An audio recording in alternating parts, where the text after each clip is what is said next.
ధనుసు రాశి వారికి ఈ వారం చాలా అనుకూలంగా ఉంది. వృత్తి ఉద్యోగాల్లో మంచి స్థాయిని సంపాదించుకుంటారు. పేరు ప్రఖ్యాతలు లభిస్తాయి. అన్నీ బాగుంటాయి. అయితే భాగ్యాధిపతి అయిన రవి తృతీయంలో ఉన్నారు. కొన్ని విషయాలు చేయదాకా వచ్చి చేజారిపోవడం, అధికారుల వల్ల కొంత ఇబ్బందికరమైన వాతావరణం ఉంటుంది. స్ట్రెస్ అధికంగా ఉంటుంది. పేరు ప్రఖ్యాతలతో ఇబ్బంది ఉండదు, కానీ స్ట్రెస్ అనేది ఎక్కువగా ఉంటుంది. దూర ప్రాంత ప్రయాణాలు ఎక్కువగా చేయవలసి వస్తుంది. అదేవిధంగా సంతాన సంబంధించిన విషయాలు చక్కగా ఉన్నాయి. సంతానం అభివృద్ధిలోకి వస్తారు. ప్రభుత్వ రంగంలో ఉన్న వారికి సానుకూలమైన పరిస్థితులు గోచరిస్తోంది. రాశ్యాధిపతి చతుర్థాధిపతి అయిన గురువు సప్తమంలో బలంగా ఉన్నారు. వ్యయాధిపతి పంచమాధిపతి అయిన కుజుడు ద్వితీయంలో ఉన్నారు. భూ సంబంధించిన విషయవహారాలు సానుకూలపడతాయి. ఏదైనా సరే మీరు ఒక నిర్ణయం తీసుకున్నారు అంటే అది అమలు పరుస్తారు. 10 మంది 10 రకాలుగా ఎన్ని చెప్పినా మీరు తీసుకున్న నిర్ణయాలు ఏవైతే ఉన్నాయో అవి లాభసాటిగా ఉంటుంది. మిమ్మల్ని కొంచెం వెనక లాగే వాళ్ళు ఉన్నారు, ముందుకు నడిపించేవారు ఉన్నారు. ఎవరు మన వాళ్ళో ఎవరు పరాయి వాళ్ళో తెలుసుకుని ముందుకు వెళ్ళడం చాలా జాగ్రత్త వహించింది. ఖర్చులు అధికంగా ఉంటుంది. రాబడి ఎంత ఉందో ఖర్చులు కూడా రెండింతలు ఉంటాయి. ఖర్చుల విషయంలో చాలా వరకు సేవింగ్స్కి వెళ్ళడం అనేది చెప్పదగినది. అదేవిధంగా అదృష్టాన్ని నమ్ముకోకుండా కష్టే ఫలినట్టుగా మీ కష్టం దగ్గర ప్రతిఫలం లభిస్తుంది.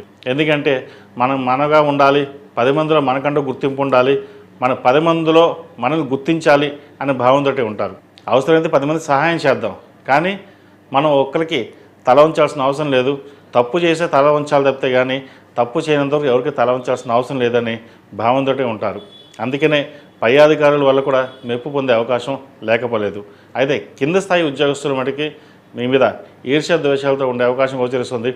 వాటి విషయంలో మటుకు జాగ్రత్త వహించండి. ఈ రాశిలో జన్మించిన విద్యార్థులకు కాలం చక్కగా ఉంది. ప్రతిదీను శుభసూచకంగాను మంచి అవకాశాలు కలిసి వస్తాయి. పరీక్షా సమయం కాబట్టి చదువు మీద శ్రద్ధ వహించడం చెప్పదగినది. అష్టమ శని నడుస్తోంది.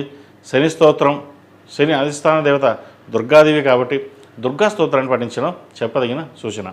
ఈ రాశిలో జన్మించిన స్త్రీలకు చక్కగా కాలం అనుకూలంగా ఉంది. రావాల్సిన బెనిఫిట్స్ చక్కగా వస్తుంది. స్ట్రెస్ అధికంగా ఉంటుంది.